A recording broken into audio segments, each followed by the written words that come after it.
Okay, welcome everyone to our next session of the Agile Insights conversation. Today, I'm honored again after I was able to host him last year. Roger Martin is joining us again. For those of you who don't know Roger, Roger is the author of many books. That's the way I got to know him. Of course, he's done a ton of other interesting stuff in his life, and he can tell us more about that a bit later. But he wrote Playing to Win, which was one of the maybe most defining books on strategy in general, where he also laid out his framework for creating strategy. And we will deep dive into this today. Last year, I spoke to him about his book, When More Is Not Better. And this book was really interesting because it also, especially for those of you working in agile ways of working, he laid out the mechanistic view or the view of on the economy and on organizations as a machine. And thought about like we need to look at organizations differently because they're living organisms, and there's a lot of insights in that book. And I think, Roger, if I'm not mistaken, if I did my homework right, this year you're publishing a new book, and it's called A New Way to Think, which That is I'm correct. really curious to read about later, and maybe you can give us a bit of thoughts around that throughout this conversation. But before we get this conversation going, I introduced you as the author of these three books. Maybe you can share with our audience a bit more about yourself and what you've done in the past, especially connected to the topic of strategy, which we will deep dive in today. Sure. Well, um, I guess I got interested in strategy right from the time I was at business school, and I happened to go to business school at Harvard at the time. Mike Porter was friend and colleague was publishing competitive strategy, and he became a superstar for doing that. But he always wanted to be an academic first and foremost. And so when companies called him up and say, "Mike, I read your book, and I'd like to do this competitive strategy stuff," he didn't really have capacity for it. And so we assembled this group around him that we could just essentially deal with the demand for his new way of thinking about strategy. So we built a firm called Monitor Company, which I did for a decade and a half with a bunch of colleagues. And then I got talked into being the dean of the business school in my home country. You can tell by my Canadian accent that I am a Canadian born. And the president of University of Toronto convinced me that I should give up my high-paying job in Boston, come back to Toronto, and run the Rotman School of Management at the University of Toronto. So I did that for 15 years. But I continued working on and writing about strategy, including Playing to Win, which was written during that period that I was a dean, and right toward the end of the period I was dean, 2013, and I retired from academia a couple of years ago and do the two things I love most, which is write and advise senior executives on strategy. So that's a thumbnail sketch of me. So I am a strategy geek. I love strategy, and I love writing about it. I try to take a little bit more holistic a view of it, and that's why When More Is Not Better is not a strategy book. But it's a book that relates to how one needs to think about strategy, I think, to be effective. But it also applied it to the economy as in general.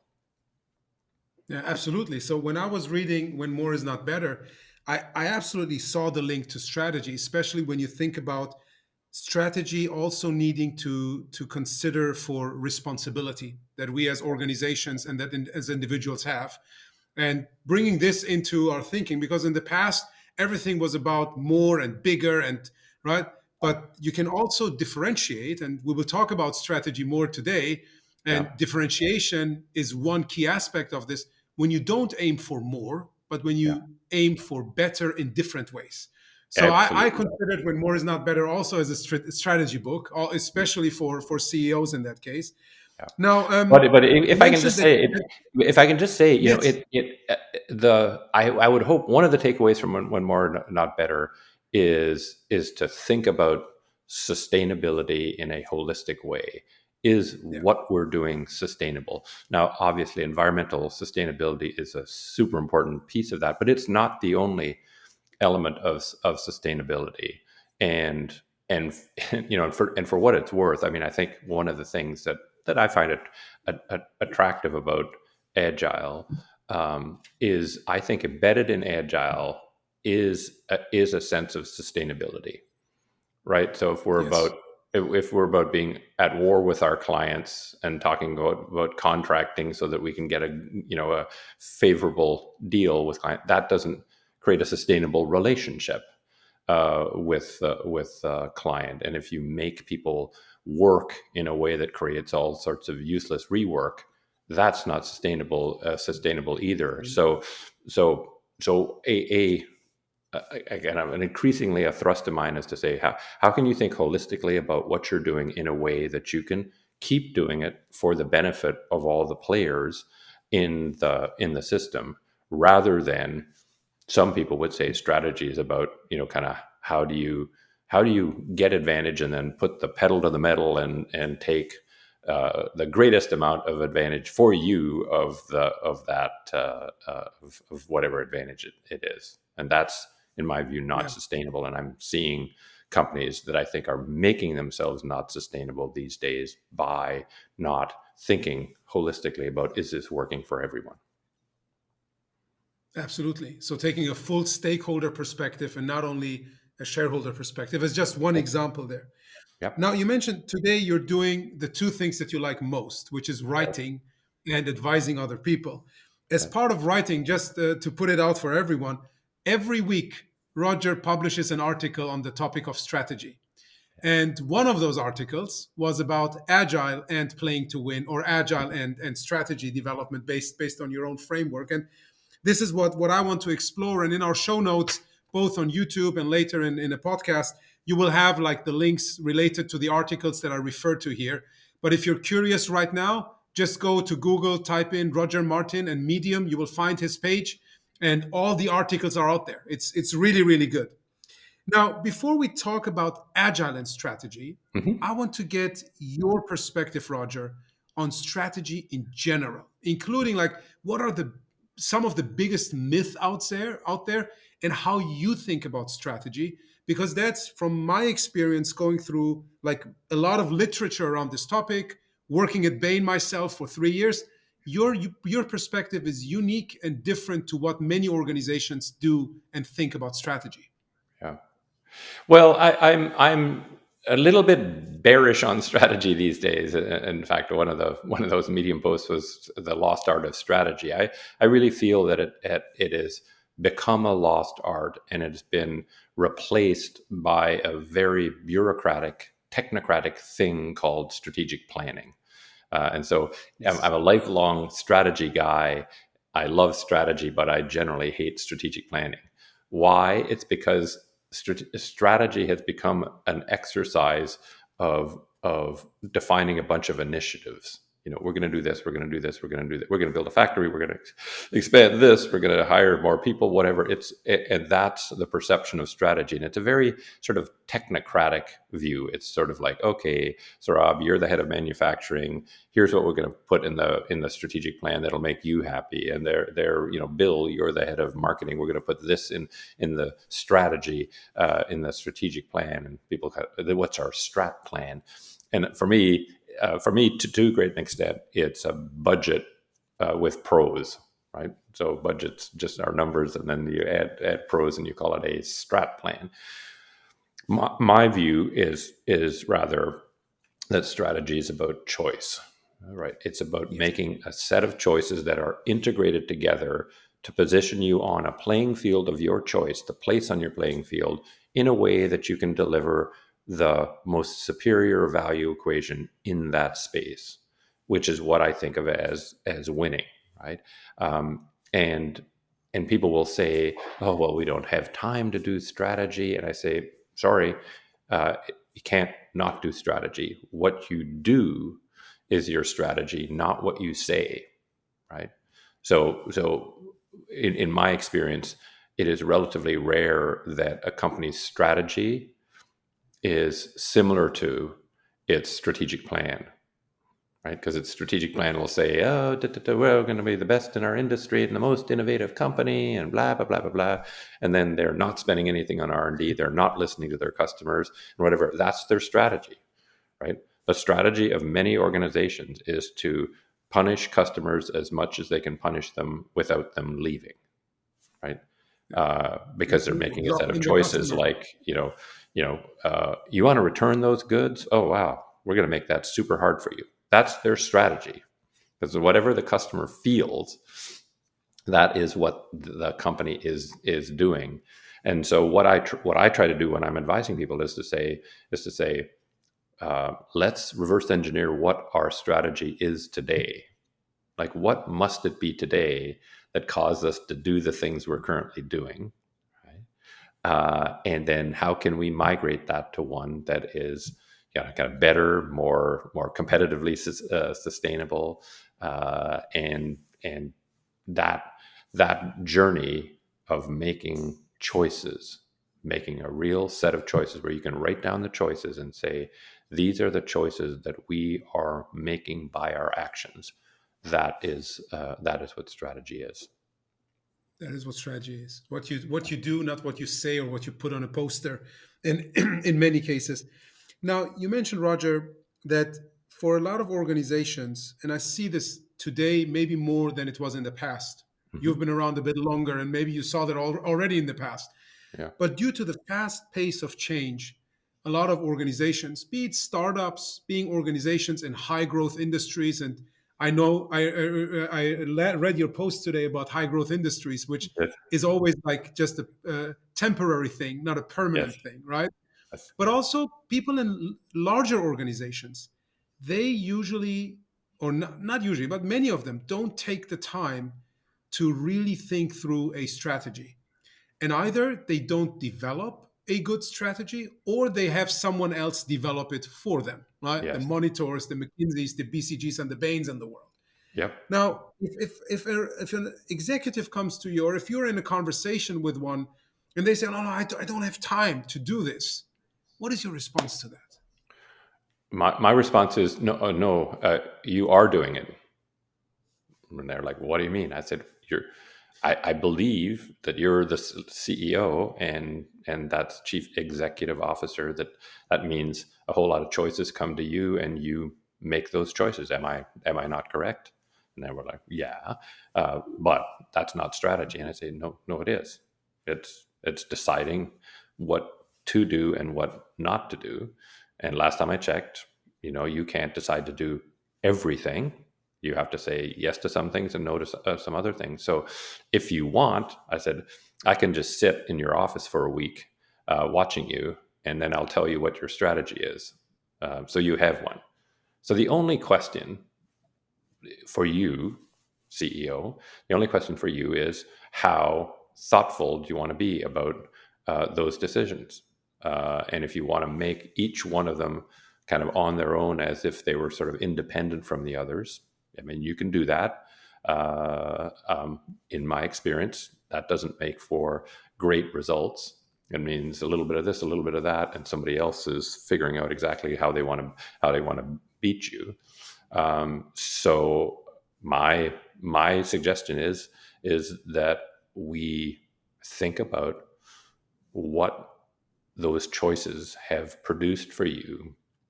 That's a gap between what you wish for, right, and what is actually happening. Let's just identify that. What about where we're landing now, right? Our relationship with our customers, is it growing or is it shrinking? How are we doing against competitors? Is our profitability lower or higher? Whatever problem we've got now, which is a gap between results and aspirations, why don't we dive on that and ask, could we make a set of choices that would make that problem go away? So, in some sense, I think people have this notion of what is strategy? Oh, it's getting everybody together for all sorts of long meetings in order to come up with a strat plan, right? And they say, I don't have time to add all those activities into my day. Plus, it's not very useful, which is true. So I say, no, no, strategy is just it's a problem solving technique. You tell me your biggest problem that you're going to work on anyway. That is going to be solved by making a different set of choices, because you don't want to be insane, right? Insanity is doing the same thing and assuming that the results are going to be different. So if we don't want to be insane, Exactly. we need to make a different set of choices, and let's work on that. And so in some sense, that turns strategy from something where here's my daily job. Ooh, and I've got to go over there and do strategy to come back to my daily job. It's no, this is your daily job, and we're going to do your daily job in a way that results in something that is more positive and productive, and hopefully makes the problem that you've identified go away. Yeah. So that's how I So that's how I deal with this yeah. I don't have time for strategy kind of I don't thing. have time for strategy. Yeah, I mean, looking at this, to be very honest, as the CEO of a small company, I, I'm constantly in this battle. Right? How much Yeah. time do I spend on actively doing strategy? And if I don't spend that time, we're still doing strategy. It's just Yes. maybe not that conscious, right? And maybe we're Yes. not identifying that key challenge, and maybe we're not aligning all of our daily activities to address those key challenges. So Yes. when I go through your books, but also through your posts, which are super valuable, is like, okay, hey, I need to take a step back. I need to make that investment in time to ensure that my daily actions that I'm taking anyway, but that I make better choices on a daily basis to achieve the aspiration that we set out to achieve as an organization. Yeah. So, in addition to what you've already mentioned, right, the where to play and the how to win, prior to that, this aspiration is also important. And Yeah. I remember you wrote one post where you talk about transformations, and I want to go into that a bit later in this Good. conversation. But where you emphasize on the importance of that aspiration, how meaningful it is to have a true aspiration, not one of those lofty ones, but one that is tangible and that is achievable in the midterm, right? And then align everything that you do on a daily basis towards that. So there is no disconnect between strategic work and our daily operations. No, our daily operations are strategic work. That's at least what I take. Am I Yeah, interpreting too no, much, or? no. You're a very good kind of reader and student, Sohrab. So absolutely right. Um, and I would just add to what you said. That's why I think it's really important to toggle back and forth between your aspiration and your where to play, how to win choice. Because Yeah. again, many aspirations, as you alluded to, Sohrab, aren't helpful to the organization at all because they are unrealistic. It's like, well, we're going to be the best company, the most innovative company in the industry. Well, uh, I'm from Canada and originally, and practiced, kind of consulting in Canada for a while because I opened a monitor office in Toronto. And so many Canadian companies that were national, not global, would say, well, we're going to be the most innovative company in our industry. So, okay, so Canada's population 33 million, and you only sell in Canada. How is it that you're going to fund R&D that would match one of your U.S. competitors who has a home market of 330 million, or some European EU competitor that's got a market of 500 million people? That's just made up. You're not going to be the most innovative. You could, if you decided to serve the world, but you haven't. And so your where to play is utterly inconsistent with your aspiration. Your So you aspiration. sort of have to Yeah. toggle back. I say don't start with an offsite to wordsmith your vision, mission, aspiration, but start out and say, what would we love to become? Let's table that for a minute, and then ask, is there a where to play, how to win that is doable for us, hard but doable for us, that would make that aspiration come true? And if the answer is no, then try another aspiration. Right? It's this back and forth, and that's one thing that, again, the technocrats who dominate strategy are far too linear. It's like, have an offsite, decide the aspiration, check, we've done that. Now go and think about where we're going to play. Okay, check, go that. Now how can we win there? And all that does is create constraints along the way that make it ever less likely that you're going to be able to come up with something matching that works. And so I'm much more into sort of this. You've got to circulate around and be more iterative in your strategy. Think about an aspiration. See if there's a word to play how to win that works there. Revisit the aspiration. Okay, I think we've got a word to play how to win. Then kind of the last two boxes, capabilities and management systems. Can we really Mhm. build the capabilities that are necessary to win there? And if we can't, then we say, well, how could we modify the how to win? What does that mean for the where to play? What does that mean for the aspiration? And just go back and forth. And a lot of people just say, oh, that's failure. You have to go 1, 2, 3, 4, 5 along the thing. It's not. Strategy, again, the key thing about strategy is it's a holistic set of choices. It's not a strat plan where you've got a list of choices that don't relate to one another and don't add up. You have to have a Yeah. set of choices that work together. Yeah. And what I always liked, so you referred to this back and forth, right? This Hmm. iterative approach. I always also looked at those things as feedback loops. Yes. So when you have this aspiration, now you decide on where to play, you decide on how to win, and so on and so forth. And maybe you make a decision, but based on that decision, you move into action. So Hmm. you might decide to run some experiments to assess whether that where to play is applicable and Yes. whether the how to win is actually a winning strategy. All right. Yes. And when you realize that it's not, you circle back and you reassess the where to play. You reassess your big aspiration. And based on this, for me, this in itself is very well aligned with what we refer to an incremental and iterative approach to product development, particularly, Absolutely. but also organizational development in the agile space. Yes. Now, when we think about agility, what I see happen a lot is that organizations say, wow, everything's moving so fast, we cannot make a longer term decision on strategy, etc. Now, I would be interested in two things. One is when you think about longer term or midterm and for a strategy, what is the time frame that you usually look at? And that might be different from industry to industry. And I would be interested in your perspective on this. And the second thing is getting into the core about how do you connect your playing to win framework with agility, with the key Hmm. principles, not a specific framework like Scrum, but with the key principles and values in agile ways of working. Sure. Sure. Well, on the first question of how long, and people saying, well, things are moving so fast, I can't make long term decisions. Um, One, that's just factually not true, right? Lots of the decisions companies make are long term decisions, whether they know it at the time or not, right? If right, if they decide to install SAP as their ERP instead of Salesforce, they go for It's a a long-term licensed decision. product. That's a long-term decision, right? Right. That's a Yes. decision for like 10, probably, wouldn't you say probably 10 years minimum. They're not going to rip out Yeah. SAP or rip out Salesforce after having installed it.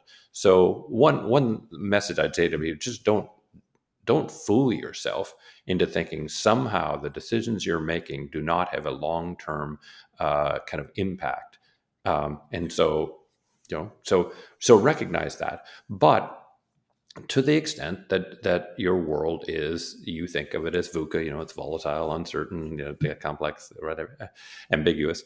Um, you you need to think about how modifiable is this strategy, right?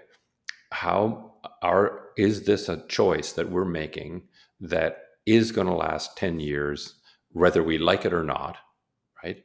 Uh, and, or could we make that choice in a way that leaves us optionality to iterate, get feedback, and modify it?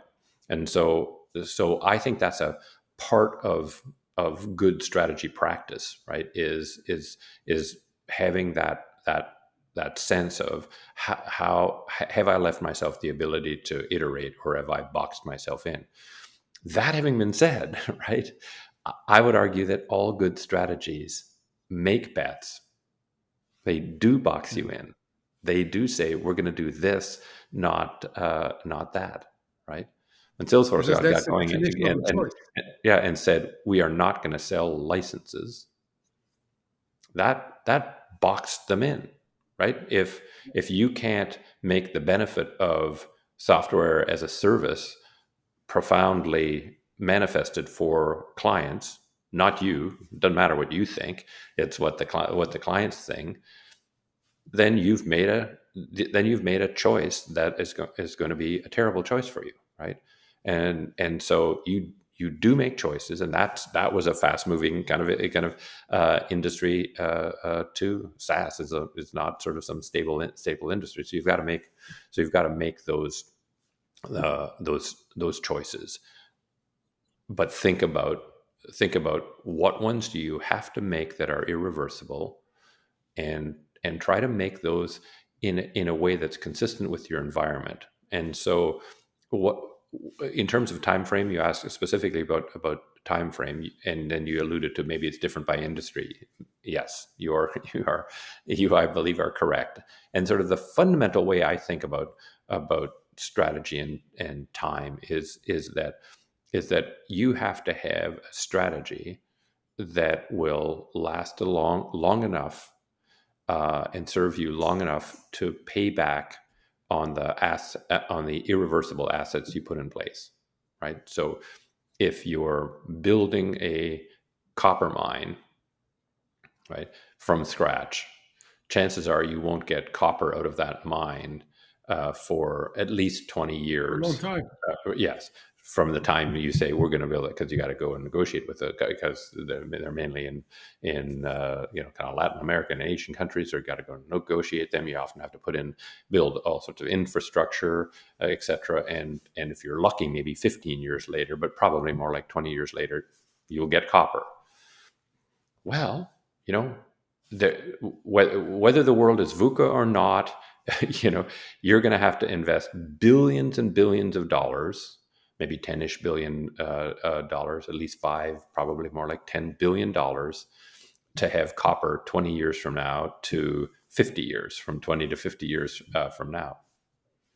Well, you have to have a belief, right, that regardless of the cycles of the copper price, the cost position of that mine, once it's built the way you want it to be built, it will be robust for any reasonable range of copper prices out 20 to 50 years from now. So if you build a copper mine that's at the highest end of the cost curve, chances are that's a bad strategy, because if copper prices are toward the low end for any period of time, you'll be out of Mhm. business.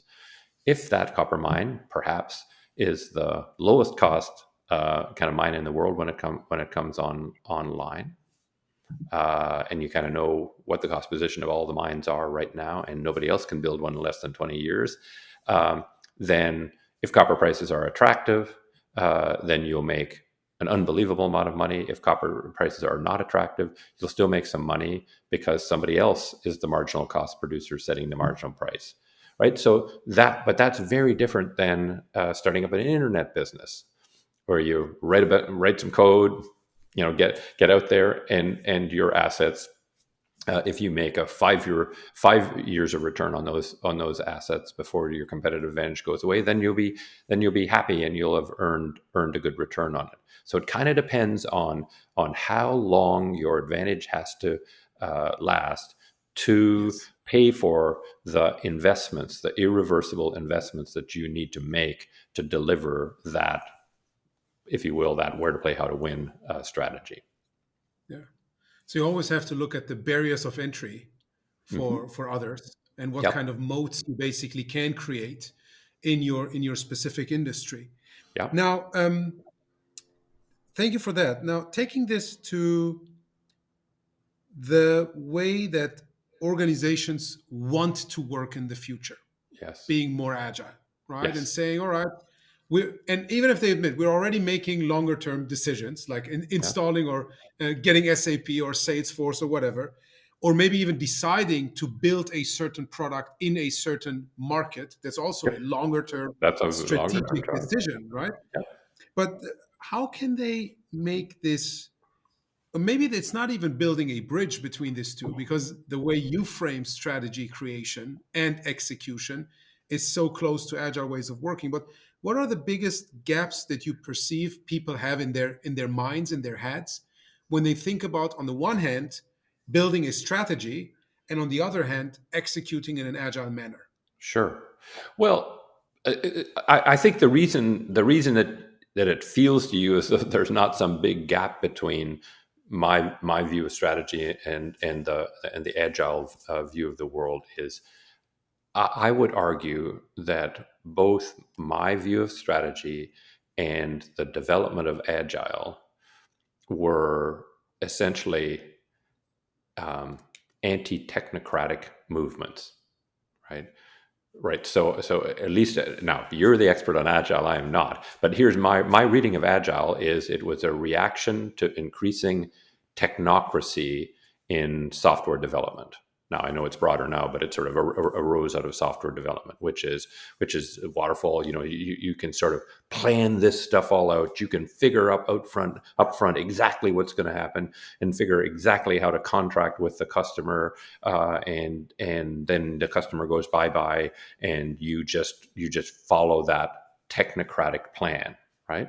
I think, Exactly. and agile at least feels to me from reading it as a revolt against technocracy, and to say no, no, no, no, it's this more organic thing.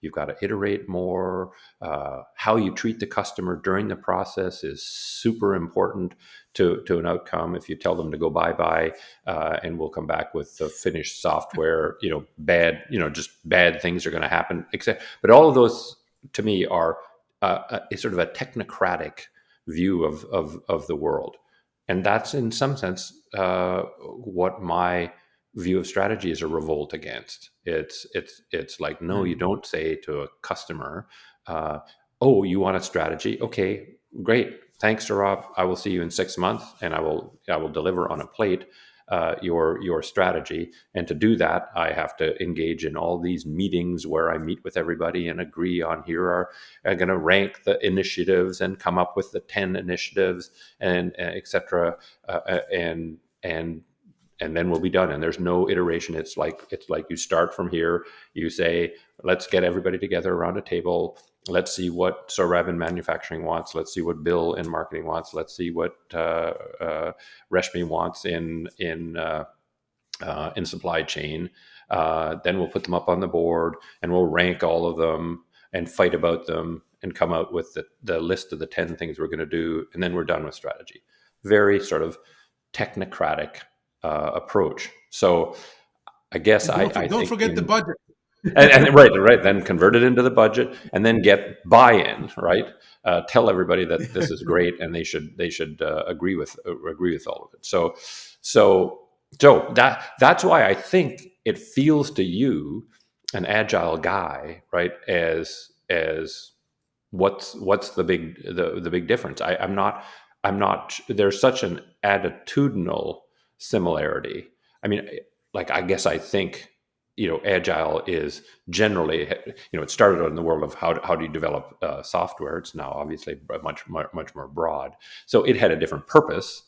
Mine is, how do you make those decisions about what the company does and does not do. So they're in essence about somewhat different stuff, but the mindset behind them is nearly identical, Very I guess, similar. Yeah. is my view. Is very similar, and I like how you put this, right? That the agile movement is some kind of a revolt against that technocracy, right? Yeah, And in When More Is Not Better, you talk about this mechanistic view on the economy and on yeah, organizations, where you basically can determine, like, if I do this, exactly this will happen, and it yeah, rarely ever does, because things are so much more complex.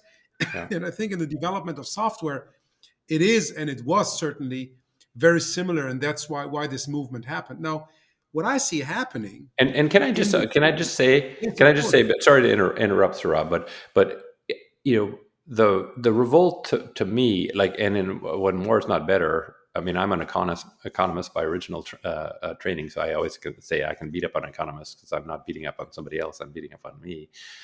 There there is such an arrogance to me, right, in this technocratic approach. And I talk about a great economist, Nobel-winning economist called Leontiev, a Russian who came to America. But and part of it is naivete as well. But he got the Nobel Prize for the notion of input-output models. He could take the U.S. economy, break it into 500 sectors, and say, here are the inputs into this, and here are the outputs into others, and have this sort of model for the U.S. economy that could say, I now know how this works. To me, that's sort of a level of arrogance that I could never sort of presume that you can figure out how this incredibly complex adaptive system is going to work and write equations about it. I just can't.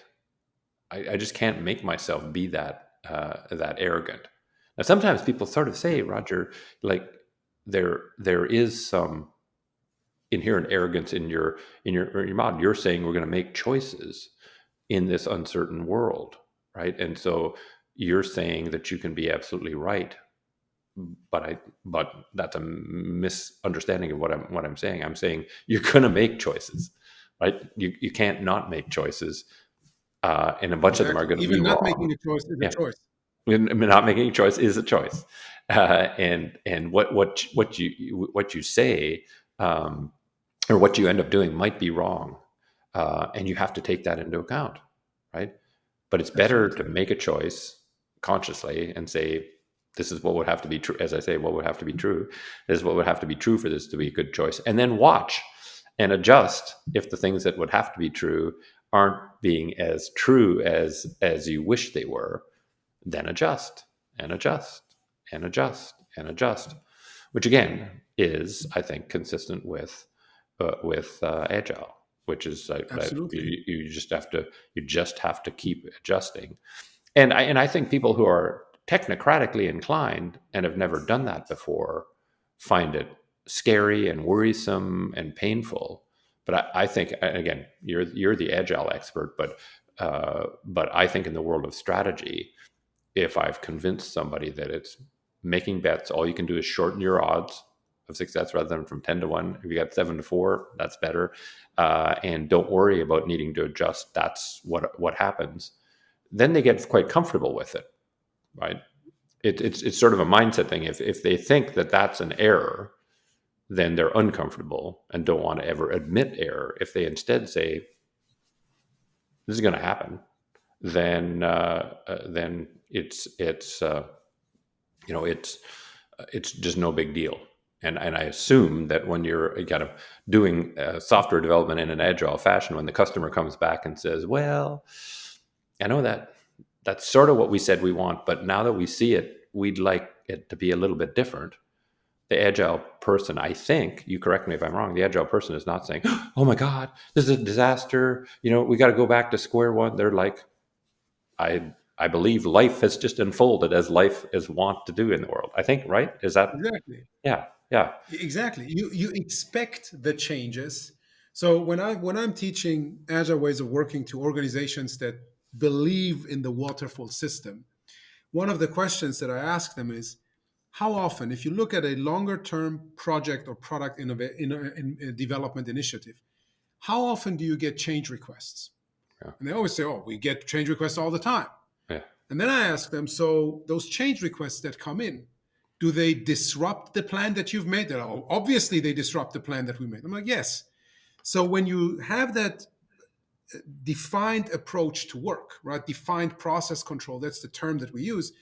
You are not expecting changes to come. So every change that comes disrupts your plan. yeah. It's a Whereas when you're bad thing. working in an agile manner, right, if you believe in empiricism and empirical process control, you're expecting those changes. Yeah. So whenever they come, you can embrace them, right? And Yes. you're already planning for them to come. You don't know what the change will be, Right. but you know there will be a change Yeah. request Yeah. because you already. And that's I like the point that you brought up about some people being very arrogant when be like predicting the future. You are admitting to yourself, I cannot predict the future, and Yeah. because I cannot, it's not about spending more time and doing more detailed analysis, because then I'm trapped in analysis paralysis. That's also a choice. Right? It's a choice of not moving forward. But it's about, okay, with the information that I have and with the logic that I can put into play, I'll make a choice, but I'll put in the feedback loops to evaluate whether my choice was a good one or not so good. And then I move back and make a better choice. And if needed, I'll move back again and I make a better choice. Because now, based on the actions that I'm taking, I'm getting more and more information instead of just sitting there and trying to like get a lot of information without acting, and then hopefully coming up with a better decision. So that's, I think, very much aligned with what you put in there.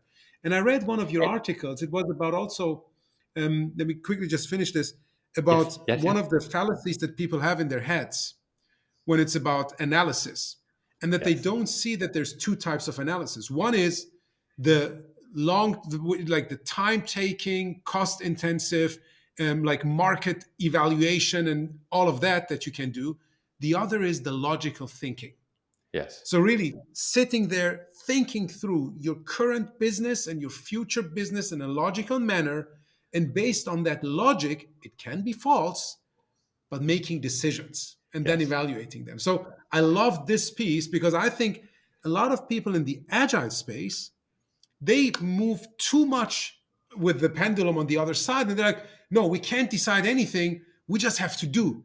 But that's also making a decision. And yes, you're not taking the time for that logic yes. in your hand, on the paper, whatever.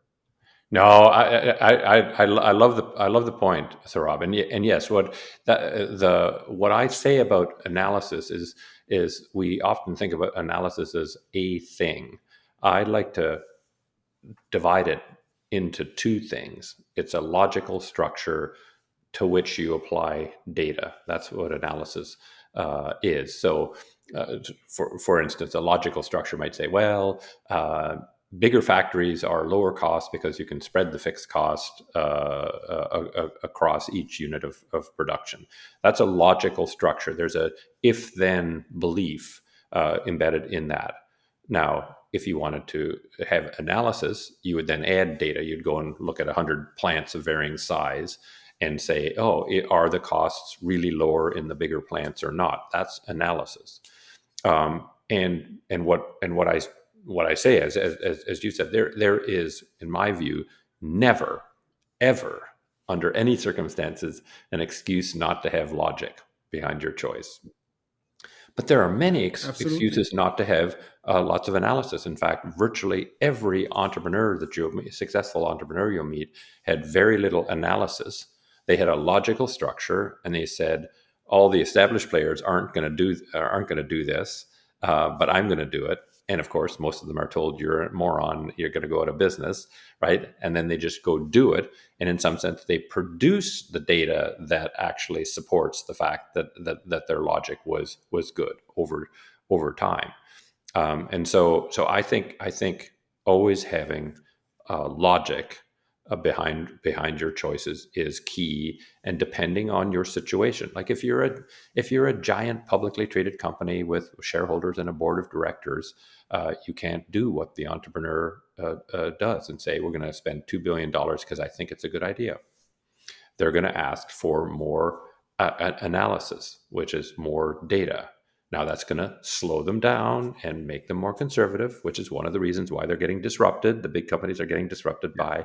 by little guys and gals in garages who just say, "Here's my logic. I'm gonna go on the basis of that." So, just as you said, you can have this balance in agile of not even thinking about it. Let's just do. There's the same sort of thing in the world of business and the world of strategy in general, which is having a intelligent, balanced view of how much data can we have, do we have, and how much do we want to connect based on our situation. Um, and what I try to tell all my clients, which tend to be larger companies, like I deal with two kinds of companies. all of my investing is I don't invest in public stocks, Smaller ones. partially because it's tiny startups. So I deal a bunch with tiny startups and a bunch with really big companies, Dow Jones 30 size companies, and and I and the tiny companies, I say, I'm not going to invest in you unless you can give me the logic. Uh, and they're typically kind of blown away because they'll show me their financial spreadsheets, and I typically don't even look at them but before making, like, because I say that's all made up. That's about the future. Who the hell knows? What is your where to play, how to win? And I invest 100% on that. But I'm super tough on the logic. Like, if they can't explain the logic, the where to play, how to win logic, then there's no chance, no matter what their financial projections look like, no matter how many successes they've had before, no matter if whatever Greylock or whoever is, as some other VC is in it, you cannot. I'm inconsolable. You cannot do anything for me. But then when I'm talking to the big companies, I say, there just are waves of these little people in garages who are taking aim at you and are going to disrupt you. So if you insist on everything being proven in advance, Yeah. that's a recipe for you not doing anything. And so it's a balance that you have to strike between how much data and analytics you need to feel comfortable. And if you say we need comprehensive proof, they're going to get you. They are going to get you. If you say, well, we need some inklings of that because we have to be kind of responsible, I'll say, okay, then you've got a shot of keeping those people from eating your lunch. Absolutely.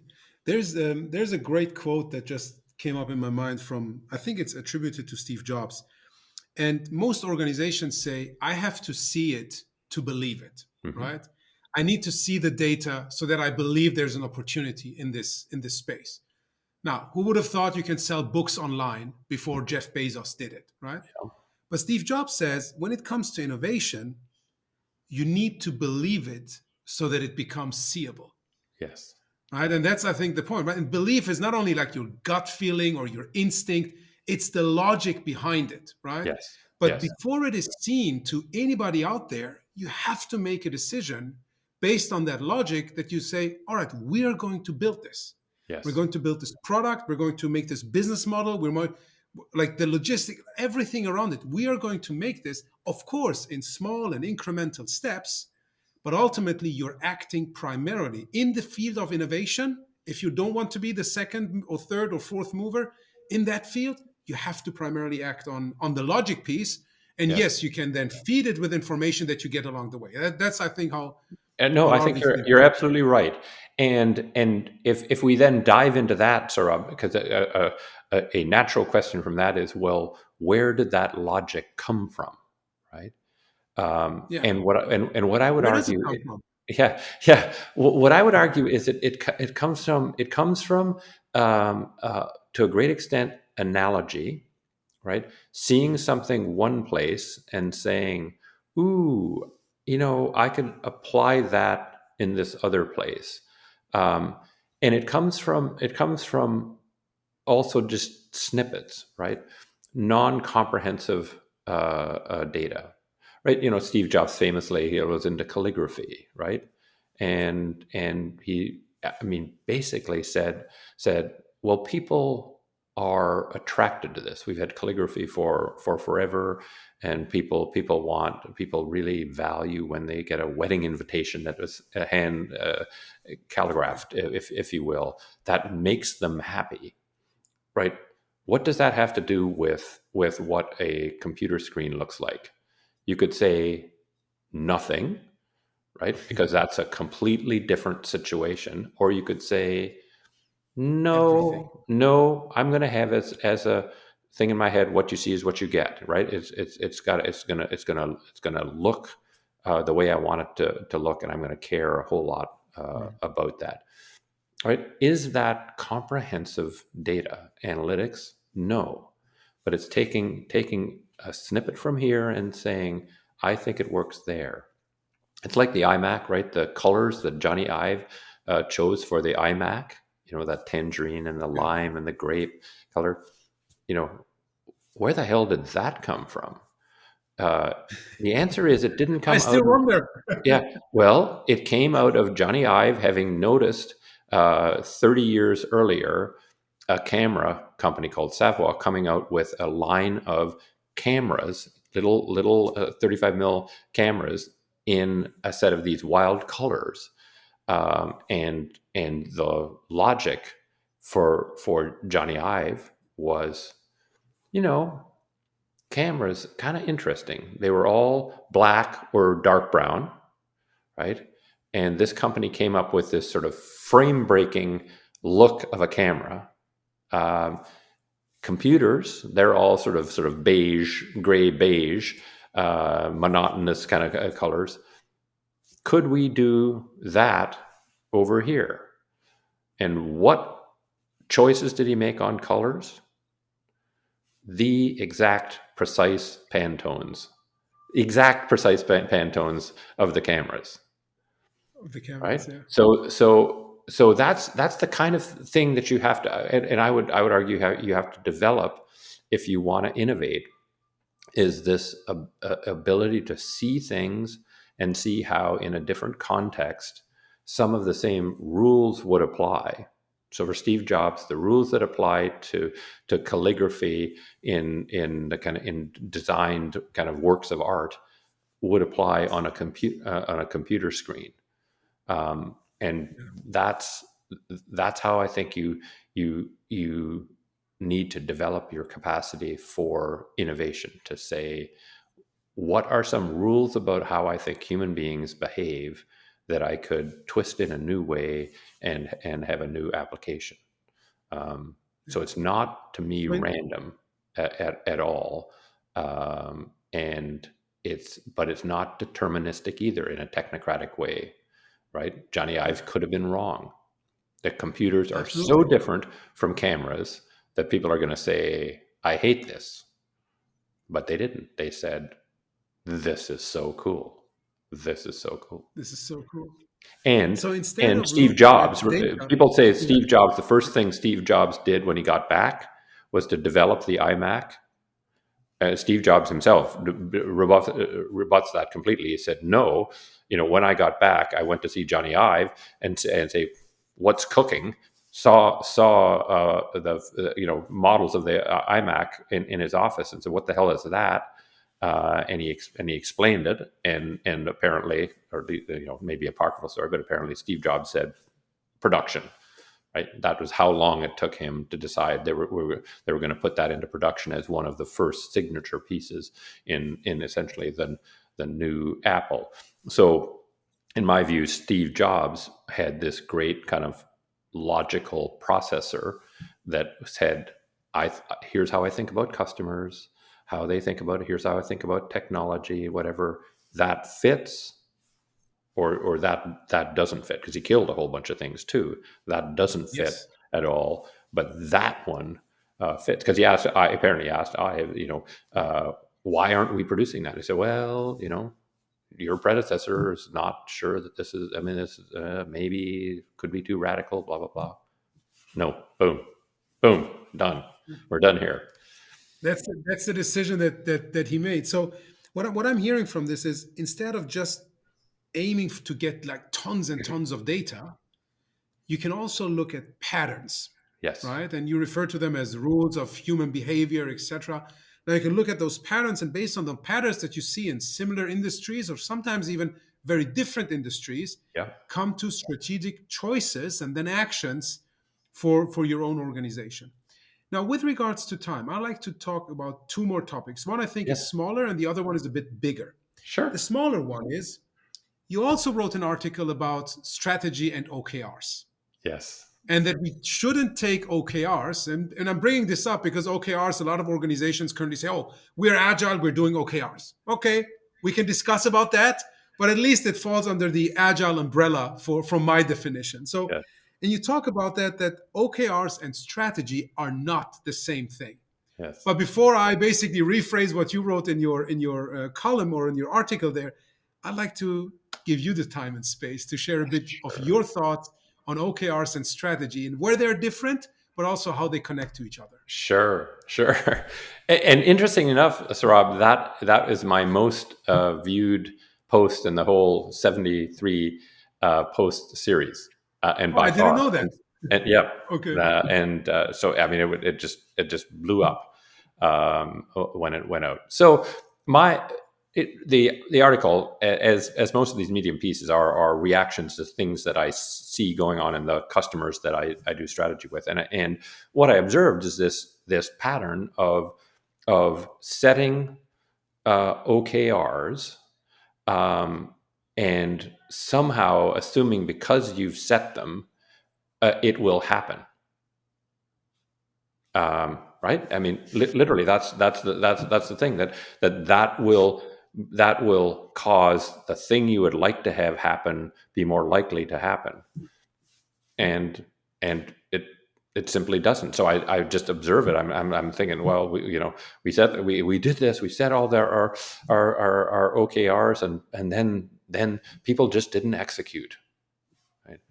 And the reason for me is that yes, you can set goals, like the whole process of saying what are we trying to accomplish, and how are we going to measure that. This is all good, but you have to have logic behind why on earth you would believe that you're going to accomplish those things. And the only way you're going to accomplish your objectives is to have a where to play, how to win that is consistent with it. Right? If I call objective is sort of a form of a winning aspiration, all right, that winning aspiration has to be twinned with a where to play, how to win that is doable, sensible, or it doesn't matter a whit that you set that out. It isn't going to happen.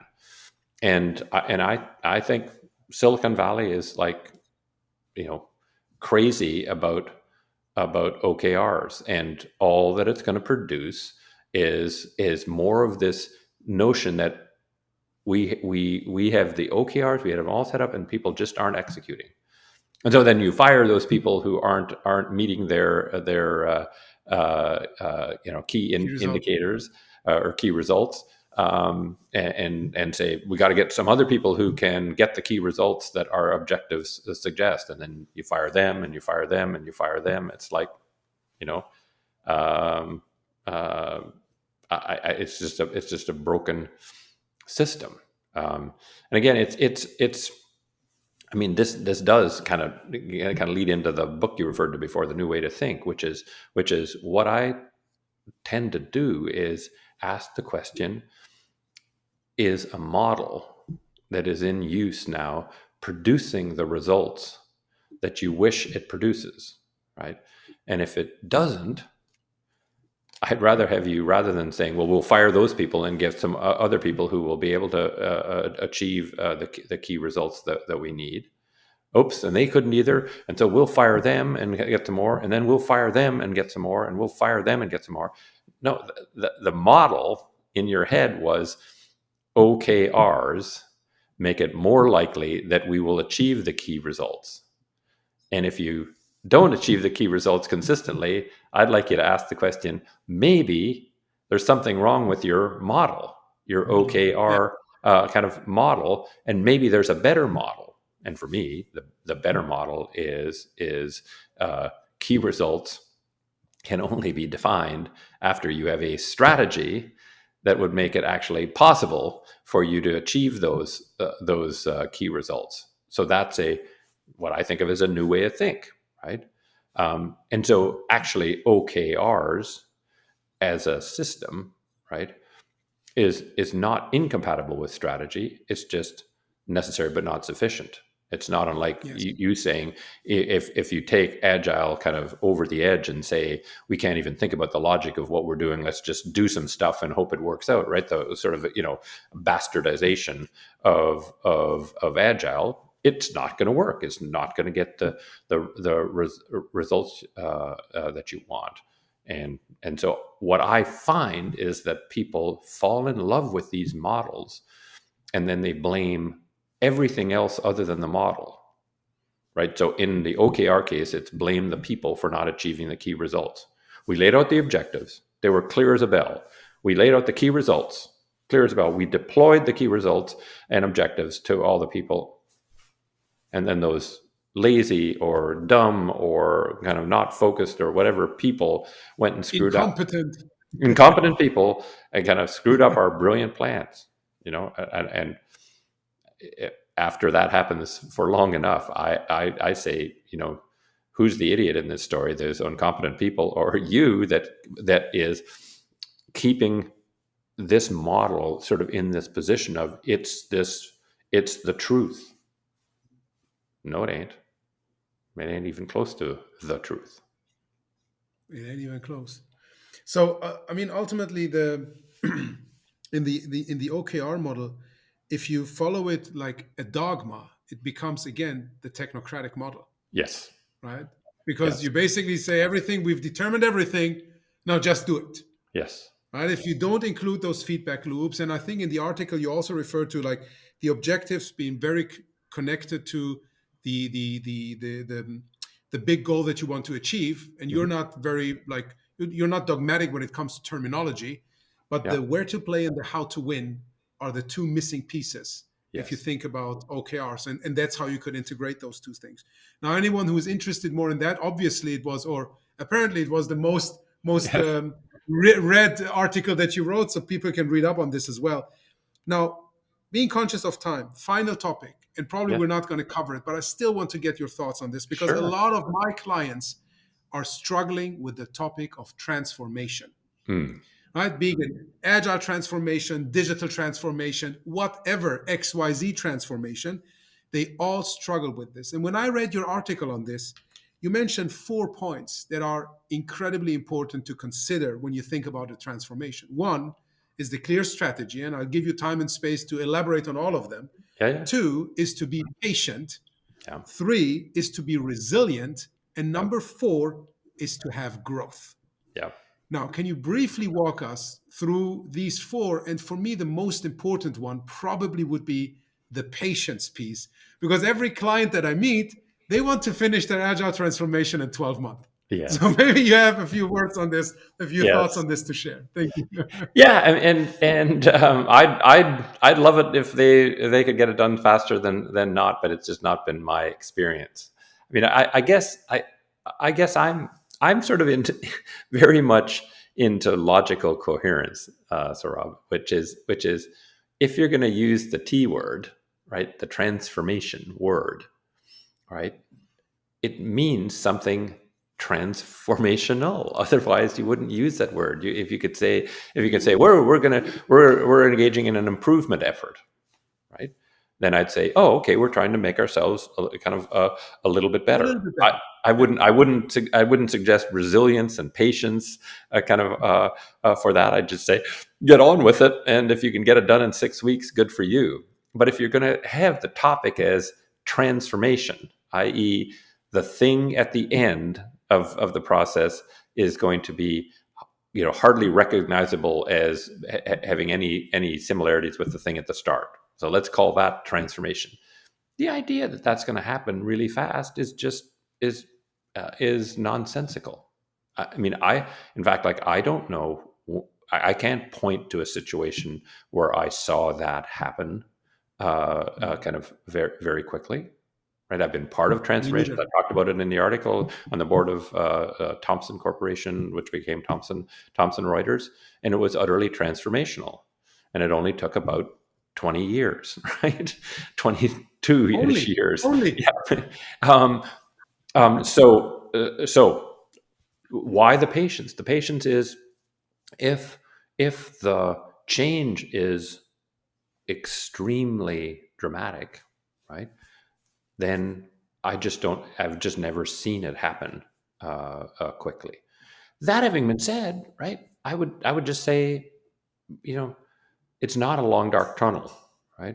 And I think again, this is something where my approach to strategy and agile are friendly. Like agile doesn't treat everything like a long dark tunnel where we're in this long dark tunnel until we deliver the final software to the customer and they're seeing it for the first time, right? That if you make something into a long dark tunnel, then people will obsess about how long this is taking and how long is that tunnel. Can I see the light at the end of it yet? If instead you say, we're trying to go from here to this completely different place, can we see progress on a consistent basis? Yes. And again, as I said in the article, that was my approach at the Rotman School. It was unfortunately not a very good business school when I took it over in 1998, and that's not my assessment. That was the assessment of the president and the provost. They said, "We need you to come in and make this, a great business school." It isn't one now. It's, in fact, in some sense, it's a bit of an embarrassment to the University of Toronto compared to the law school, and the medical school, and the engineering school, all of which are fabulous, and this very important thing called a business school isn't. So I just set out. I set out to say, I want to absolutely transform this business school, but my goal is to have the change in any one year be so small that nobody's going to freak out and leave or freak out or push back or anything. But then when they look back after 15 years, they can't even remember what we were like 15 years ago. It'll be so far in the past. And that's what we did. We transformed it utterly. And I'm not just saying that. I was recognized as, I was at the last of my 15 years as dean, I was named the business school dean of the year. And the citation about why it's the most transformational dean of his era. So other people said it was transformational, but along the way, it was just little steps, little steps, little steps, little steps. And I didn't have to feel kind of badly about how long it took because we were getting better every year, right? Yeah. And and as I also said, our revenues in the last year were 10x in the first year. So we grew, and that's why growth is really important. It greases the wheels of transformation. I would never ever recommend a transformation for a non-growing entity. You're not going to do it. You'll fail because everybody also, that you have to take stuff from, resources from, to do the transformation will fight you every step of the way. yeah. I didn't take anything from anybody. Now, there were people who weren't the happiest when they saw something else getting a gigantic infusion of resources. But since I wasn't taking theirs, they were not going to go to the barricades to fight it. They would mope a little bit, and I would have probably in that situation too. But that doesn't inspire you to throw wrenches into the gears to stop it from happening. So I don't know that there are people who will sort of say, "Well, Roger, you're not being aggressive enough when you say be patient." And I say, "Gee, I'm an aggressive guy. I transformed the things I'm involved with. I did it with Tennis Canada. I did it with Sick Kids. I did it with School Financial. Anything that I'm involved in, like I eat my own dog food. I do what I say on my own stuff." I just think they're technocrats. Like I don't speak kind of well in some sense to technocrats. The technocrat wants to say, "No, I want to be at the end as soon as possible." And I think the playing to win / agile type of person, I think, is much more obsessed about, are we heading in a good direction, right? A sound direction, and are we making progress toward that? Right. I think those are the two questions I ask. I get the sense that those would be the two questions that an agile person would ask. Is this a I sound would certainly direction? ask Because both. if it's a stupid direction, then getting there faster is no great thing. Is it a sound direction? And are we making progress? Are we acting in a fashion that makes progress? And I think Yeah. the playing to win person and the agile person both say, I'm going to go to bed at night saying, if I do those two things every day, right, then this is all going to work out fine. And so they sleep soundly. They don't go to bed saying, "We're not there yet. We're not there yet. We're not there yet. We're not there yet." And that's, I think, what the technocrat says. I want to be done. But what happens when you're done, right? You think you're going to be fine for all time because we're done? You know, no, things are going to change, and you're going to have to kind of modify and adjust, right? Darwin didn't say it's a survival of the fittest at all. He said it's survival of the most adaptable, and so I think having the mindset that says we have to have a logic behind the direction we've set out on, and we have to have a way of working that makes progress in that direction. That's at its heart, and that's again why I think I just am not at odds with agile, even though lots of people think, well, its strategy is at odds with it, and the reason they do is because strategy in the main is because strategy is dominated by technocrats and technocracy and technocratic procedures. And so I would say agile people have a right to say we don't like much of strategy, but it doesn't. It absolutely does not have to be. And I think I'm trying to fight a battle to make sure that it isn't completely the lost art. No, we'll fight that battle together, Roger. So, with that said, two things. One is it's interesting calling someone who wrote the book called Playing to Win not aggressive. Yes, that is true. That is true. That is really interesting, and I agree. I mean, the technocracy, it's there, and whomever we can get with us along that fight, and it's going to be a long-term thing, right? We're Yes. not going to change the world from one day to the other, but as long as we have this momentum, that's what I always refer to it, Yes. and that momentum is our side because we see the progress. I think we'll be fine. I Roger, thank you so much for again giving us your time, your wisdom, your experience. It's an honor to host you, and I hope I'll get the chance to interview again on the new book. I'll get that book very soon, and then we'll talk. that would be great. I would be delighted to do it again, Saurabh. These are always incredibly enjoyable conversations, and I like the notion of sort of an alliance between sort of the agile mentality and the playing to win mentality. I like that. We should make sure we utilize that rather than seeing them as somehow very different. Absolutely. Next time we'll see each other in your course on strategy. So Absolutely, there that's will be fantastic. more Yes. shared understanding, and then we'll take it from there. And I That will is great. also Yeah, share May I'm doing my next the strategy course. My next strategy course. exactly. So Rob is going to be in it, and I think there's still space in it. I can't promise that, but if you go to look on Disco is the provider's site, and you can be We'll in share class the with link. Sir Rob. We'll share the link. Great, that's great. We'll share the link. We'll make sure the link will get shared. All Terrific. right, Roger. Thank you. Have a good one. Same to you. Thank you too.